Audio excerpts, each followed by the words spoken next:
Ah, fresh out of the microwave. Just like I said, it's better to use a little bit of old bagel, and it's fresh because the cheese is melted. Hey, before I take a bite, because it's got to cool off a little bit. Don't ever do this at the table unless you're with family.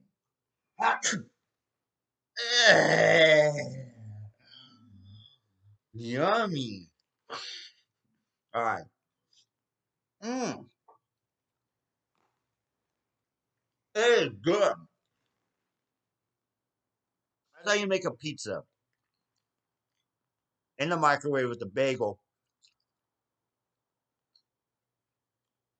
And if you do it right, it's good. Peace.